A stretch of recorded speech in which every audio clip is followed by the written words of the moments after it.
If you've been following my channel for a while, you'll know Apple TV Plus has been popping off with some excellent mystery shows from Severance to Silo. And today we have a new contender, The Changeling, and in this video we'll be looking at the biggest mysteries for episodes 1 to 3. I have not read the book this show is based off, so there will be no book spoilers, but for those of you who have, feel free to laugh along at all my incorrect theories. As always, I've left timestamps below to all the topics I'll be covering. Now let's get into it. The events of The Changeling seems somehow tied to Norway. The very first scene of episode 1 tells of a Norwegian ship making the impossible crossing to America in 1825. On board are 52 men seeking freedom from religious persecution. I can't help but think that one of these men may be related to either Apollo or Emma. The narrator, who's voiced by the actual book's author, Victor Laval, states that the only way these ships survived was with help. And if you look real close, you can almost see what looks to be a supernatural entity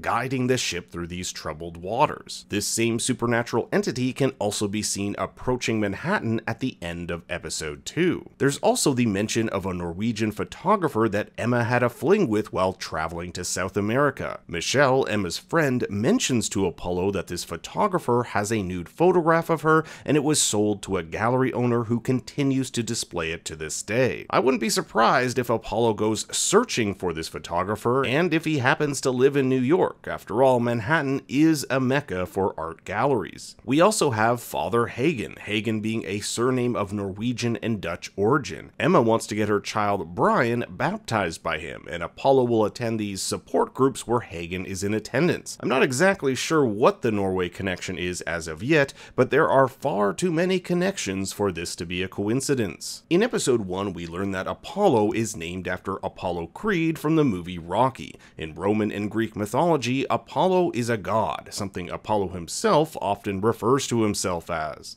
I am the god Apollo. With the show leaning heavily into fairy tales and mythology, this is a conscious choice on the part of the writers. Since Apollo's father is no longer in the picture, Apollo took the last name Kagwa, his mother's maiden name. Lillian, Apollo's mother, came to America from Uganda, and there just so happens to be a famous Apollo Kagwa from, you guessed it, Uganda. He was an influential political leader and intellectual. I should also note that in Greek mythology, Apollo had a twin brother named Artemis. Knowing how many secrets his mother had and the mystery surrounding his father, I wouldn't be surprised if there's a twin brother who may or may not have been raised by the father. Another myth comes from the name of this restaurant, Umibozu. In Japanese folklore, the Umibozu is a sea spirit who turns the waters tumultuous and attacks ships. I can't help but think of that supernatural entity that was seen by the Norwegians. Could a deal have been made with this creature and the sailors to ensure their survival, one which curses their descendants to this day? One thing I found really odd was the sheer amount of missing children posters that appear in New York, not just in present day but also in the past. We see multiple posters on lampposts and even on milk cartons. Something or someone is taking these children, and if you ask me, this has something to do with the wise ones, which I'll get more into near the end of the video. Throughout his whole life, Apollo was told that his father abandoned him, but in the third episode it's revealed that it was his mother who pushed him away and wanted a divorce. In fact, his father would come in secret and visit him as a child every Saturday while Lillian had to work, until she found out about it and put an end to that. It wasn't until Apollo's 12th birthday that he'd leave a box marked Improbablia, a Latin word meaning improbable. Improbablia is also the name of Apollo's book-selling business, which can be seen on his business card,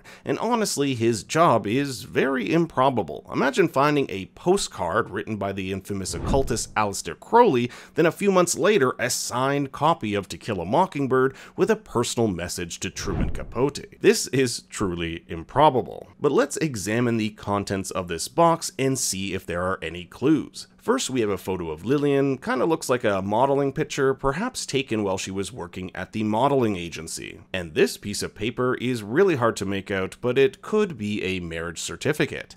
Up next is a receipt for one night at the Elk Hotel in Times Square, signed by Lillian. Why on earth would Apollo's father keep this receipt? Was it the night Apollo was conceived? Does it prove some sort of infidelity? We just don't know. Then there's this creepy fictitious children's book called To the Waters and the Wild, which is a line repeated in a Yeats poem called The Stolen Child. I'm no poem analyst, but check out these lines here. Come away, O human child, to the waters and the wild, with a fairy hand in hand, for the world's more full of weeping than you can understand. It's almost as if these fairies are taking children away to protect them from the harms of the world. And what do we have here on the first page? Quote, a baby is a dream made real, but dreams are the fairy's favorite meal. These quote-unquote fairies want these children, and guess who happens to be missing? A ton of children. Now, this idea of dreams comes up a lot throughout the show. Check out the sign behind Apollo as he waits for Emma's return from Brazil. Follow your dream. The inscription by Harper Lee to Truman Capote reads, Dear Pip, here's to the daddy of our dreams. Apollo experiences several dreams, including his faceless father coming to get him. I also want to bring up this scene where Apollo says goodbye to Emma at the airport. Is it just me, or does it look like she completely vanishes after an extra walks past the screen? Here we see her talking to the gate check-in lady. This guy walks past, and boom, she's gone.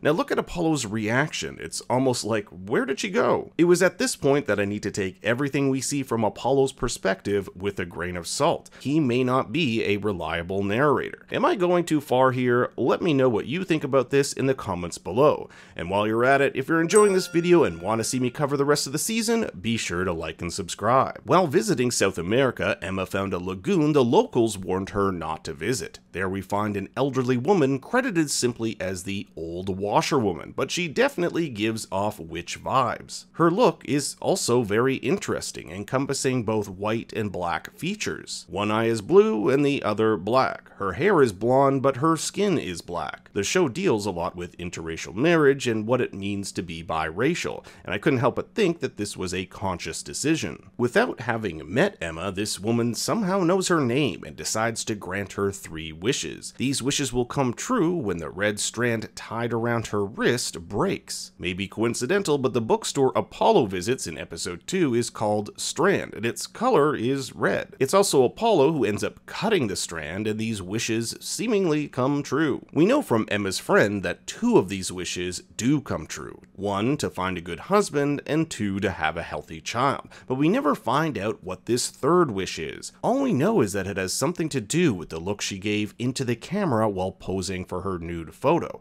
a look which Michelle said is both frightening and that of a sorceress. The narrator states to be careful what we wish for, so it seems these wishes come at a price, and Emma certainly pays for it, later killing her child. At the end of episode 3, Apollo learns that this woman at his support group was seeking help by a group called the Mothers, also known as the Wise Ones. These women promised her that she could get her child back. Like Emma, she had been receiving creepy photos of someone stalking her, photos that would somehow disappear. The term Wise Ones comes from the Richard Buckland book Wicca for Life, and it's all about witches. The photo we see on the cell phone of witches burning at the stake can also be found in the show's title credits. Members of this group seem to communicate on some sort of message board, and its leader is Cal. When Emma goes to collect the chains she'll use to tie up Apollo, she says it was Cal who sent her. Now, when I think of the name Cal, I usually think of a man. However, since Cal is heavily connected with the Mothers, perhaps even its leader, I'm inclined to believe this is a woman, and Cal may even be short for Calliope. Now this gets even more interesting because in Greek mythology, Calliope is, get this,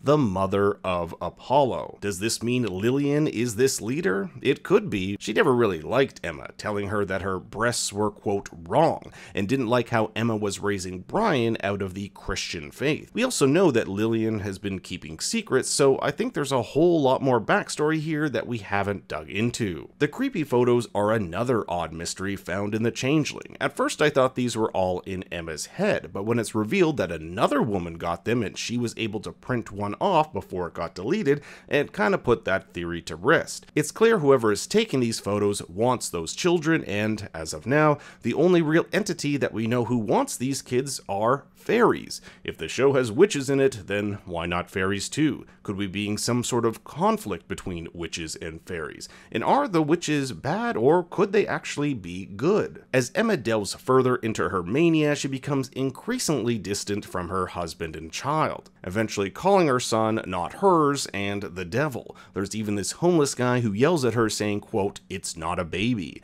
It's those same words Emma will utter to Apollo before cracking his skull with a hammer. Overall, it's hard to tell what's real or not in this show. Almost all our characters suffer from some sort of mental illness, and their perspectives can't be taken at face value. With that being said, I'm really curious where this show is headed, and I'll be with you every step of the way this season. Now, I want to hear from you. What did you think of the first 3 episodes of The Changeling? I want to hear your thoughts and theories in the comments below. Thanks for watching, be sure to like and subscribe, and for more bad takes, you can follow me on Twitter and Instagram at ThinkStoryYT. Until next time, remember... I'm the god Apollo! And I command you to stay!